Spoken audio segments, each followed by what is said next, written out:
Hello guys, இதுதான் Greenland. உலகின் மிகப்பெரிய மற்றும் மர்மமான ஒரு தீவு. எதிர்காலத்துல, அதாவது கூடிய சீக்கிரத்திலேயே இந்த தீவு உலகின் மிக முக்கியமான ஒரு இடமாக மாறப்போகுது. We are following a developing story in Greenland where global competition appears to be brewing. China wants access to the Arctic because the Arctic region is the largest, we suspect, undiscovered reserves. Deep into the Arctic Circle, to the fast-changing front lines between US and Russia. Russia and China are plotting this scary plan for the world. But it's still unclear whether this partnership will last. கிரீன்லாண்டை பத்தி பெரும்பாலான மக்களுக்கு பெருசா தெரியாது. ஏன்னா இது இருக்கும் தனித்துவமான லொகேஷன்னாலையும் இங்க நடக்கும் கிளைமேட்னாலையும் நம்ம வரலாறுல இந்த இடத்தை பத்தி பெருசா பேசப்படுறது இல்ல. மெக்சிகோவை விட கொஞ்சம் பெருசா இருக்கும் இந்த தீவின் மக்கள் தொகை வெறும் 56,500 மட்டுமே. இங்க இருக்கிற மக்கள் எல்லோருமே மேற்கு மற்றும் தெற்கு கடலோர கோடுல தான் வாழ்றாங்க. ஏன்னு நான் சொல்லணும்னு அவசியம் இல்ல. இதுக்கு காரணம் 80% கிரீன்லாந்து பனிக்கட்டினால மூடப்பட்டிருக்கிறது தான் உங்களுக்கே பார்க்கும்போது தெரியும். இந்த காரணம்னால தான் உலக நாடுகள் இந்த தீவுக்கு அதிக முக்கியத்துவம் கொடுக்கறது இல்ல. ஆனா இப்போ இது எல்லாம் ரொம்ப சீக்கிரத்துல மாறப்போகுது. பல நூற்றாண்டுகளா பெருசா பேசப்படாத இந்த பனிமூடிய தீவு இப்போ உலகின் மிகப்பெரிய வல்லரசுகளுக்கு ஒரு முக்கியமான இடமாக மாறி இருக்கு. 2020 அமெரிக்கா அவங்களுடைய கான்சுலேட்டை இங்க திரும்பியும் திறந்தாங்க. சீனா கிரீன்லாந்துல விமான நிலையத்தை கட்ட போகுது. நாட்டோ அதிகாரிகள் கிரீன்லாந்துக்கு அடிக்கடி வருகை தராங்க. ஆனா கிரீன்லாந்து இவ்வளவு முக்கியமான ஒரு இடமாக மாற என்ன காரணம்? அப்படி என்ன இங்க நடக்க போகுது? வாங்க இன்னைக்கு வீடியோல இத பத்தி விரிவா பார்ப்போம்.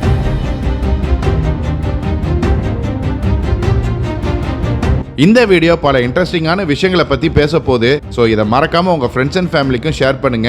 புது வியூவர்ஸ் நம்ம சேனல் என்ன சப்ஸ்கிரைப் பண்ணலைன்னா இமிடியேட்டா சப்ஸ்கிரைப் பண்ணுங்க. பக்கத்திலேயே உள்ள பெல் ஐக்கனையும் பிரஸ் பண்ணுங்க. அப்பதான் நம்ம போடுற புது வீடியோஸ் உங்களுக்கு நோட்டிஃபை ஆகும். வரலாறு ரீதியா பார்த்தா உலகின் பெருங்கடல்களை யாரு கட்டுப்படுத்துறாங்களோ அவங்க தான் உலகை ஆளுவாங்க.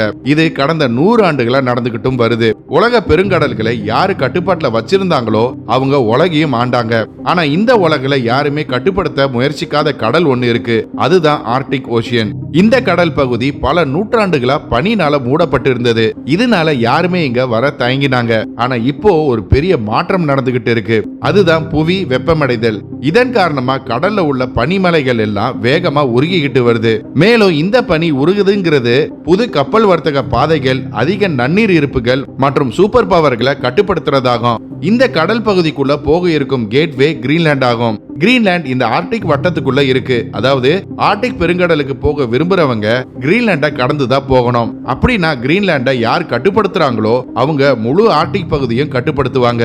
இந்த தீவின் முக்கியத்துவத்தை பல ஆண்டுகளுக்கு முன்னாடியே அமெரிக்கா புரிஞ்சுக்கிச்சு. இதனாலதான் கோல்ட் வாரின் போது சோவியத் யூனியனை கண்காணிக்க அமெரிக்கா இங்க ஒரு ராணுவ தளத்தை அமைச்சது. பெரிய ரேடார்கள் இங்க நிறுவப்பட்டது. ஏன்னா சோவியத் யூனியன் வடக்கு பகுதியில இருந்து அமெரிக்கா இல்லைன்னா கனடாவை தாக்க முயற்சி பண்ணா அதை அமெரிக்கானால எளிதா கண்டறிய முடியும்னு. ஆனா இந்த பனிப்போர்ல சோவியத் யூனியன் முடிவுக்கு வந்ததுக்கு அப்புறம் இங்க இனி ராணுவ தளம் தேவையில்லைன்னு அமெரிக்கா படைகள் இந்த தளங்களை எல்லாம் விட்டுட்டு திரும்பி போனாங்க.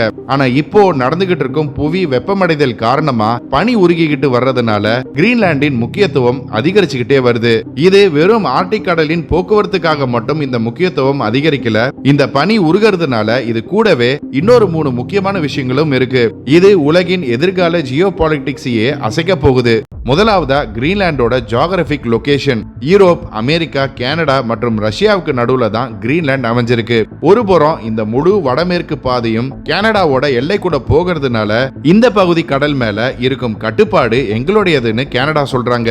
இன்னொரு பக்கம் ரஷ்யா ஆர்டிக் பெருங்கடல்ல இருந்து நார்த் போல் வரைக்கும் உள்ள முழு பகுதியும் அவங்களுடைய கட்டுப்பாட்டுல தான் இருக்கணும்னு சொல்லிக்கிட்டு வராங்க. இதனால இந்த முழு ரீஜன்லயும் அவங்களுடைய ராணுவ தளத்தை ரஷ்யா கட்டியிருக்கு. இன்னும் சொல்ல போனா சில ஆண்டுகளுக்கு முன்னாடி ரஷ்யா இந்த கடல் பகுதியில அவங்க கொடிய கூட வச்சிருக்காங்க.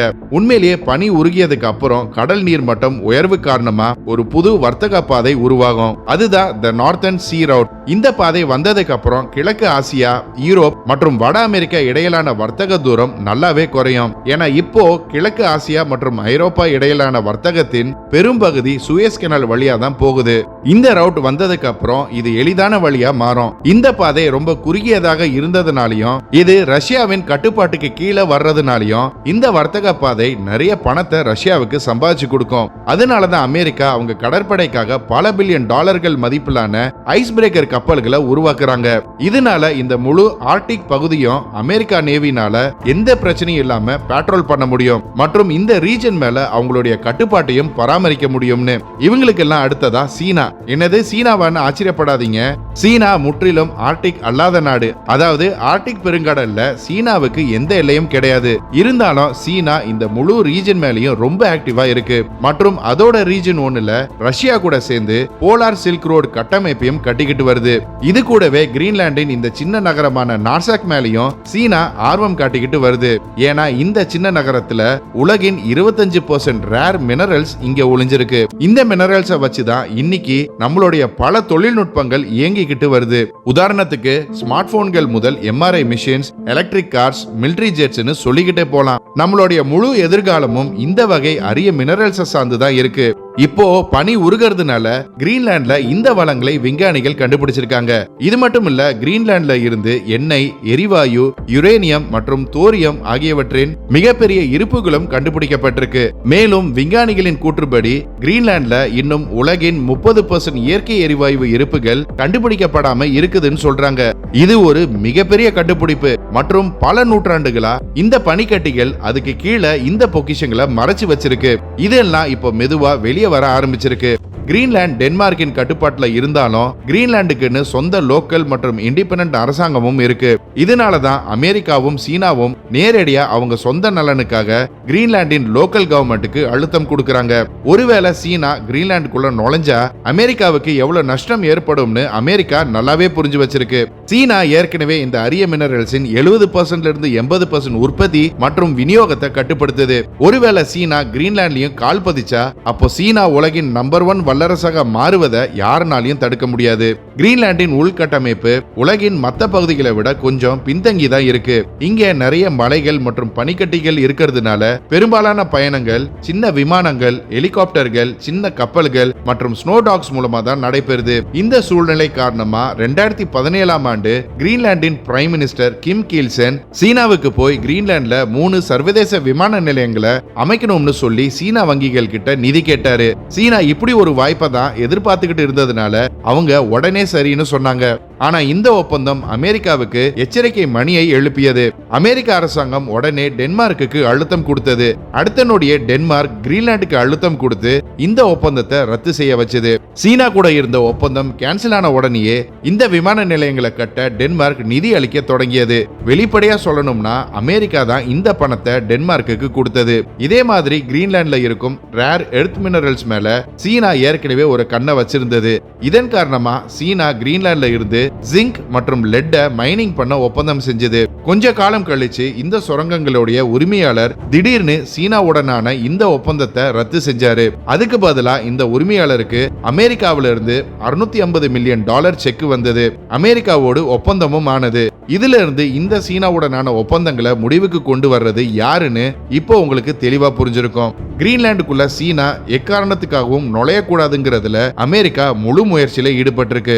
அமெரிக்காவின் இந்த மாதிரியான மறைமுக தாக்குதலை பத்தி கூட ஏற்கனவே நம்ம சேனல்ல ஒரு வீடியோ வந்திருக்கு. அதை பாருங்க, நான் சொல்றது உங்களுக்கு புரியும். சரி, வீடியோக்குள்ள வருவோம். அமெரிக்காவும் சமீபத்துல கிரீன்லாந்துல தனது அதிநவீன ராணுவ தளத்தை திரும்பி அமைக்க தொடங்கியிருக்காங்க. கிரீன்லாந்து அரசாங்கத்தோடு நிறைய ஒப்பந்தங்களை செஞ்சதுக்கு அப்புறம் அமெரிக்க ராணுவ வீரர்களை இங்க அனுப்பி இங்க இருக்கும் ஆர்டிக் ரீஜனை பத்தி தெரிஞ்சுக்கவும் இங்க இருக்கும் கடினமான சூழ்நிலையில பயிற்சி எடுக்கவும் பிளான் பண்ணியிருக்காங்க. அதே மாதிரி அமெரிக்கா இப்போ கிரீன்லாந்துக்கு பல மில்லியன் டாலர்ஸை கொடுத்து இங்க இருக்கும் ரேர் எர்த் மினரல்ஸை எடுக்க சொல்லியிருக்காங்க. சில ஆண்டுகளுக்கு முன்னாடி டொனால்ட் ட்ரம்ப் கிரீன்லாண்டை வாங்குறத பத்தி பேசினாரு. இதுக்கு மிகப்பெரிய காரணம் இங்க கொட்டி கிடக்கும் பில்லியன் டாலர் மதிப்புள்ள ரேர் எர்த் மினரல்ஸ்க்காக. ஆனா அடுத்த அமெரிக்க ஜனாதிபதியின் அரசியல் மாற்றம்னால இந்த விஷயம் அப்படியே அடங்கிருச்சு.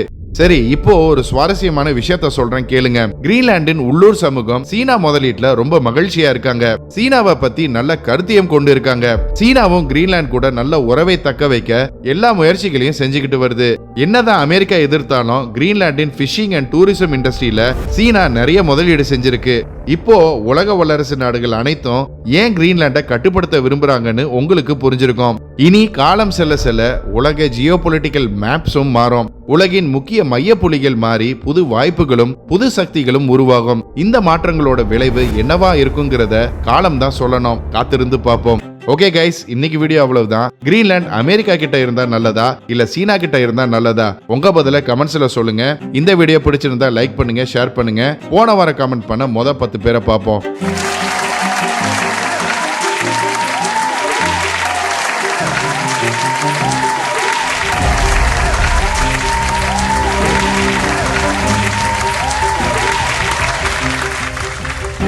இன்னும் ஒரு இன்ட்ரெஸ்டிங்கான வீடியோவில் சந்திப்போம். மறக்காம நம்ம சேனலை சப்ஸ்கிரைப் பண்ணி உங்க ஆதரவு கொடுங்க.